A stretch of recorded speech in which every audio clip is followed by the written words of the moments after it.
Chapter 18 दोस्त से मुलाकात। दीनानाथ को ऐसा लग रहा था कि वह अभी चल ही रहा है, लेकिन उसका हर कदम 2 मीटर से अधिक दूरी को पार कर गया और वह कुछ ही सेकंड में राहुल के सामने आ गया। राहुल, चलो मिलते हैं, आपके दोस्त समर्थ से मिलते हैं।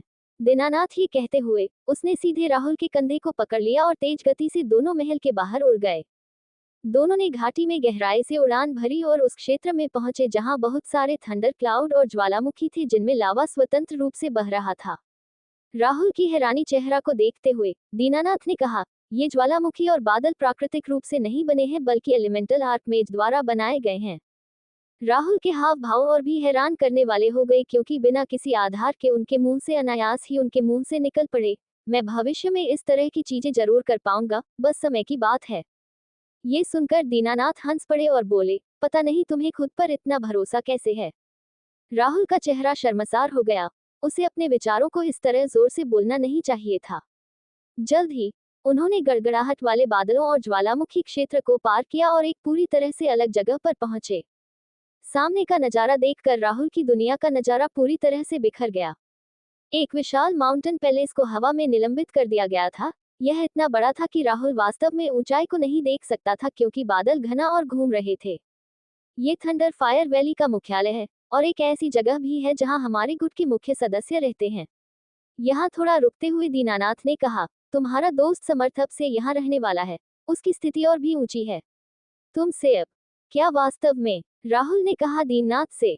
दीननाथ ने राहुल के चेहरे की ओर देखा जो केवल उसके दोस्त के लिए एक सच्ची खुशी दिखा रहा था और आश्चर्यचकित था, लेकिन फिर उसने आह भरी, दोस्तों की यह जोड़ी, आह दुर्भाग्य से भाग्य ने उनके लिए कुछ अलग रखा है। वास्तव में भाग्य ने उनके लिए बहुत कुछ अलग रखा है। हाँ, उसका हैसियत ज्यादातर कोर सदस्यों से ऊंचा है। अब चलते हैं, वह भी तुम्हारा इंतजार कर रहा है। दोनों ऊपर की ओर उड़े और ह्यूमोंगस फ्लोटिंग माउंटेन में प्रवेश कर गए, जिसमें एक नहीं बल्कि 3 बड़े महल और अन्य बड़ी इमारतें थीं। अजूबे तरह से तैरते हुए वे सीधे मध्य महल की ओर चले गए जो कि सबसे बड़ा भी था। जैसे ही वह 40 के दशक में एक बूढ़े आदमी के पास पहुंचे और फटकारते हुए स्वर में कहा, तुम कहाँ जा रहे हो दीनानाथ? आज के समारोह के लिए हमें अभी भी बहुत काम करना है। 1 घंटे में कई बड़ी हस्तियां आने लगेंगी।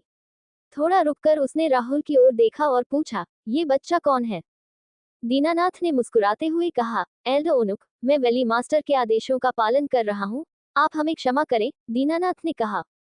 ओह, और हमारे साथ बात करने में समय बर्बाद करने के बजाय आपको काम करना शुरू कर देना चाहिए क्योंकि हमारे पास अभी भी बहुत कुछ है, आज के समारोह के लिए काम करना है। ये कहकर वह एल्डर ओनुक के पास से गुजरा और महल में गहरे जाने वाले रास्ते में से एक में चला गया। उनकी घटती हुई आकृतियों को देखकर एल्डर ओनुक ने जोर से ठहाका लगाया और अपनी सांसों में बड़बड़ाते हुए कहा, मैं अपने बेइज्जती का बदला अवश्य लूंगा, बस तुम रुको। इस दौरान राहुल और दीननाथ एक बहुत बड़े फाटक के सामने पहुंचे। गेट के सामने रुककर दीननाथ ने राहुल से कहा, तुम्हारा दोस्त अंदर है और तुम्हारे पास बात करने के लिए केवल 1 घंटा है। उसके बाद वह वापस उसी रास्ते पर चला गया जहां से वे आए थे। राहुल गेट के सामने खड़ा हो गया और इससे पहले कि वह गेट को धक्का देकर गेट के अंदर जाता, गेट अपने आप खुल गया। ये देखकर वह अंदर चला गया। बहुत सारी सजावटी चीजों के साथ कमरा बहुत ही आलीशान था, लेकिन सबसे आकर्षक बात यह थी कि एक लड़का अपने चेहरे पर घबराहट के साथ इधर उधर घूम रहा था। उसने सबसे शानदार कपड़े पहने थे जो राहुल ने पहले कभी नहीं देखे थे। अरे भाई, बढ़िया गेटअप। आप हाँ हाँ हाँ, शाही राजकुमार की तरह लग रहे हैं। राहुल समर्थ को देखकर हंसा जो राहुल की ओर दौड़ रहा था। यो भाई, मुझे नहीं पता था कि ऐसा कुछ होगा। ऐसा लगता है जैसे मैं थंडर फायर वैली का पवित्र पुत्र बन गया हूँ। समर्थ ने अजीब तरह से मुस्कुराते हुए कहा, वाह, कितनी मस्त बात है यार। ऐसा लगता है कि मुझे जल्दी करना है और एक आत्मीयता जगानी है, अन्यथा मैं सबसे पीछे रह जाऊंगा। वैसे आपकी आत्मीयता क्या है? मैं इसके बारे में जानने के लिए बहुत उत्सुक हूँ। राहुल ने समर्थ से पूछा। यह अंतरिक्ष तत्व है। जाहिर तौर पर यह एक बहुत ही दुर्लभ आत्मीयता है।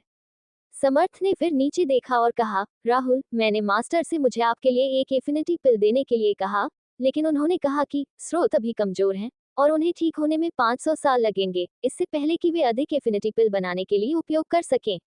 हालांकि 300 साल बीत चुके हैं, फिर भी उन्हें फिर से गोलियां बनाने के लिए 200 साल और चाहिए। मुझे क्षमा करें भाई। राहुल ने अपना हाथ हिलाया और आत्मविश्वास से भरी मुस्कान के साथ कहा, क्या कह रहे हो भाई? मुझे आत्मीयता की गोली या कुछ भी नहीं चाहिए, बस अपने प्रशिक्षण और साधना पर ध्यान केंद्रित करो, और मुझे नीचा इस तरह मत देखो, क्योंकि अगर तुम कड़ी मेहनत नहीं करते, तो मैं जल्द ही तुम्हारे बराबर को हो जाऊंगा और तुमसे भी आगे निकल जाऊंगा। बाद में, दोनों ने एक दूसरे से 1 घंटे तक बात की, इससे पहले कि दरवाजे के खुलने की आवाज के साथ एक तेज आवाज अंदर आई। पवित्र पुत्र समर्थ, ये वैली मास्टर और उनके कुछ सम्मानित मित्रों से मिलने का समय है। राहुल ने दरवाजे की ओर देखा और एक परिचित व्यक्ति एक चापलूसी भरी मुस्कान के साथ अंदर आया। वह व्यक्ति कोई और नहीं बल्कि एल्डर ओनुक थे।